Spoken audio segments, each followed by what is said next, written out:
So, that by the way is a peacock. This week's episode is going to be a very different episode of Off the Beaten Track. I've stopped off in a little town called Ruthin before I get to the golf course and talk about a 75% or 3/4 swing. I'm also going to show you around this little town before we go any further and actually get to that golf course. And if you're wondering what that noise was, it is in fact one of these.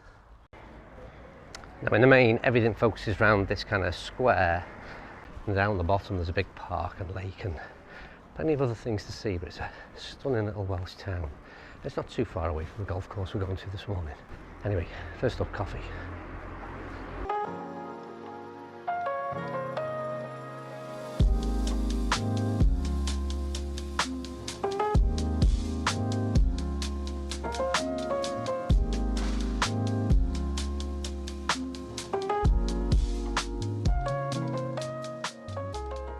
Now, if you really want to take today's video serious and apply what I'm about to tell you, then download a bit of Kevin Morphy or Morby and have a little listen to Beautiful Strangers when you're doing the warm-up. That's what I've got in my ears right now, and it's the perfect music to go along with today's message. It's chilled. I did tell you today's video was going to be a little bit different, didn't I? So there are in fact a couple of things that are quite different in today's video. We're going to look at a course that I only visited just 1 week ago, and that's the very first on Off the Beaten Track, a course that features twice. It was that good. But today's video is all about a valuable lesson I learned last week, and one that I think is well worth sharing with every other average golfer out there. It's a valuable lesson that I'm not here to preach, but I'm certainly here to encourage you to do one thing when you next hit that golf course. Right, this is as tight as it looks like last week, and I'm going to need to take it easy. We're in Kevin Maltby mode right now, and if you haven't downloaded that song, you need to take a listen.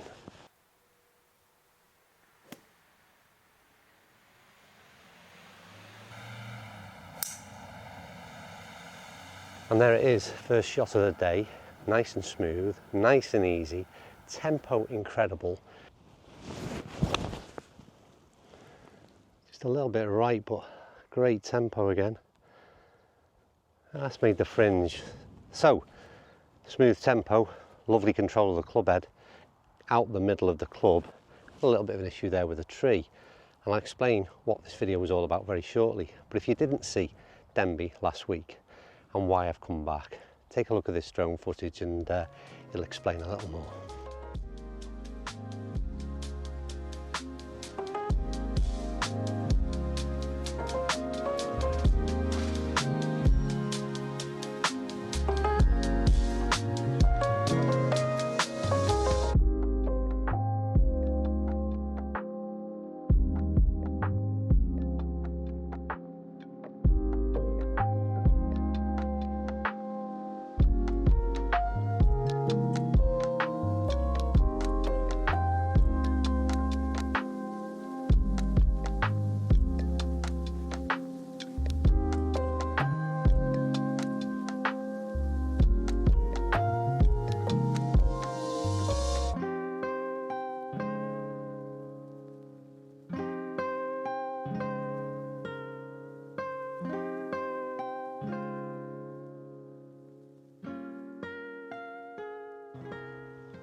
So that should leave a nice angle into the flag, but it was in fact on this hole where I paused for a moment and said this. I feel good today. I have had a very relaxing evening in the van, come up here chilled, and I'm swinging it like vintage VJ Singh, Colin Montgomery-esque. It's lazy, but the timing's been really good.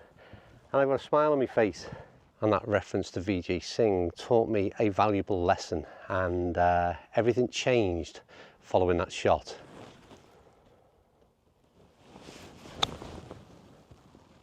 Sit. And it did.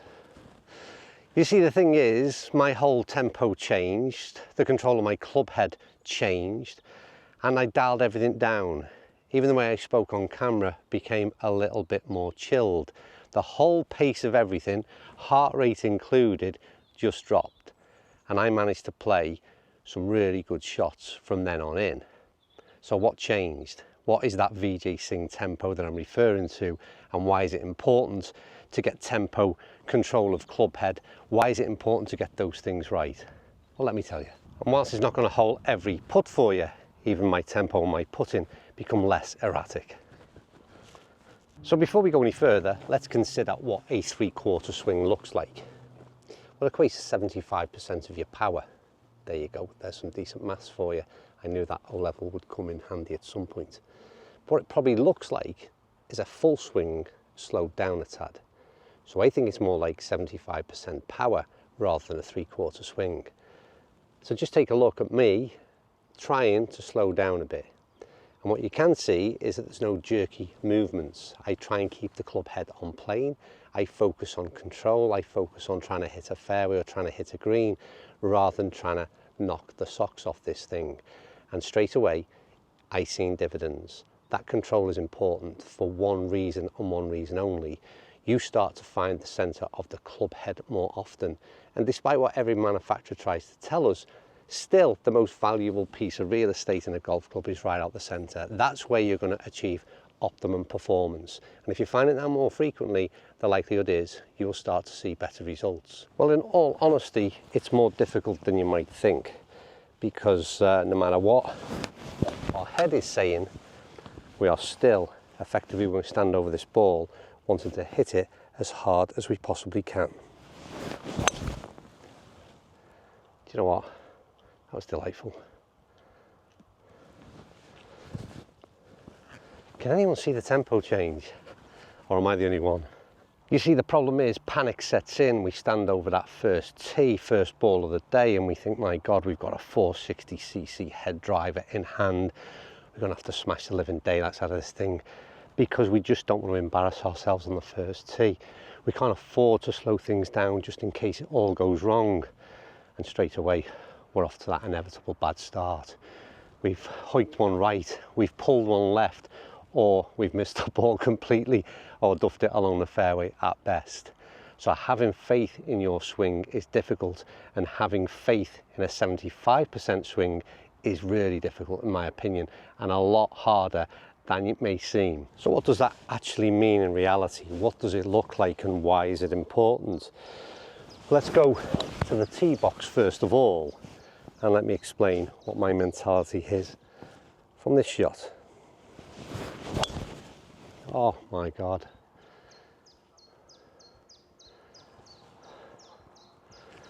That is simply majestic. I cannot describe it in any other way. For those of you who don't watch the channel, that's tongue-in-cheek, by the way. I'm by no means that appreciative of my own game. In fact, I'm normally very derogatory about it. Anyway, it was a good shot.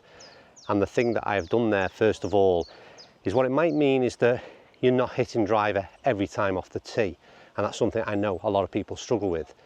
So to get your tempo going, certainly early part of the round, why not drop down a little bit to a 5-wood, a 7-wood, something you're really comfortable with, and concentrate on getting that control and strike element right first. Then as it gains a little bit, maybe then you can sort of nip into that driver, but also still maintaining that tempo, that smooth swing, that 75% of effort into your driver. Now, I've hit a few forwards off the tee. I leaped up to mini driver on this one, but I concentrated on that tempo thing and got the ball firing right down the middle. Perfect strike, perfect control of the club head, and I couldn't have asked for any more. And if I hit it at full tilt, all I'm really doing is jeopardizing A, where it's going to finish, I'm losing control, and B, my strike out the middle is probably going to dip a little. So what does that mean with iron play? How does it affect my game and the decisions that I make?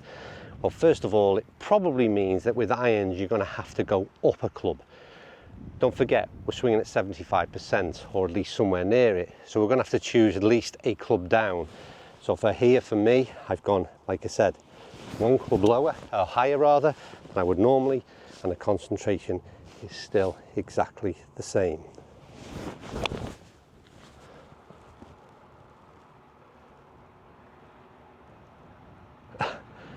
well, we've stuck that to about 8 foot, and again, the other thing you're going to notice, but we'll talk about a little more as well, is the likelihood is you're also going to see a change in your ball flight, and that really comes into effect when you've got a wedge in hand, or certainly some of your lofted lob wedges, that kind of thing. That's also going to change the ball flight, and maybe that's where we need to go next. So, same hole, different scenario. It's that wedge situation I was talking about. 70 yards to flag, full on 58, hit it right up in the air, stop on the money. Fantastic. What happens with that full on swing if I just get a little bit jerky and pull it left, particularly on this hole? I'm out of bounds in the fence, and I've got a real habit of pulling my wedges over to that left hand side. I'm going to drop right down. I'm going to play a 50. Now a 50 for me is more like a 100 shot, so don't forget 75% in and around that 3/4 swing. 50 should be on the money, but maybe more importantly, if I get this wrong, it's still straight and getting towards that putting surface. Right, let's see if we can just flatten this one out a bit with that slower swing. Let's see what it does. This is better than I expected, to be quite honest with you. I'm a bit surprised as well, what can I say? I think it's also part of the fact of the surroundings where you find yourself. So for me last week or up at Denbigh, it's super chilled, it's super quiet, no road noise, it's idyllic. And as you can see, it's a place and if you didn't watch last week's episode, I'd encourage you to do so, because it was just like a real find for me. Half an hour from my home, embarrassed at the fact that I'd never played here before, and just what a sensational job they are doing in terms of maintaining this course to the standards and level that it is at. But like I said, because I'm in this environment, because I'm chilled, and maybe because, you know, the score doesn't matter greatly to me in these situations, that whole tempo thing dropped. So the worrying thing is then, when you get to that first tee in the next competition, does everything go out the window? And the 100% swing comes in, the erratic, the loss of control, the all over the club face type of shots. So that's the bit that bothers me more than anything. But anyway, for the time being, absolutely flying, still chilled, still like VJ Singh, and I'm loving life. I hope you're enjoying this one. I think that could be a little too straight. Well, there is a danger in all of this, like I've just previously suggested, and that is the problem we have as golfers is the minute things start going well, we want to change things, we want to forget what we've done, and we get a little bit carried away, and all of a sudden we up that tempo, and the inevitable happens. Next time we get on that first tee, we throw everything out the window, we go full tilt, 100%, and as with golf, the vicious circle comes back around, bites us on the backside, and all the hard work is very quickly undone. So I did say today's episode of Off the Beaten Track was going to be a little bit different, and it's a week where I've not been able to travel and get a different course to feature, but at the same time more than happy to showcase Denbigh for a second time. It's the only golf course that has appeared twice on Off the Beaten Track. Well worthy of it as well. So I hope that you take something from today's video. I hope that my kind of explanations make sense, and I hope that next time you go out onto that first tee, you try and dial it down a little bit, you try and just chill, you stick a bit of music on your headphones before you go out, and you get into that whole kind of vibe of chill, and trust me, that whole process works, and you might just enjoy your game just a little bit more and finish the game. In fact, start the game with a smile on your face.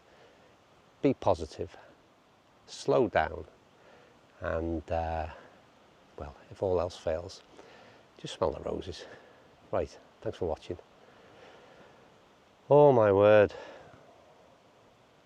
it's good this, isn't it? Chilled. See you soon.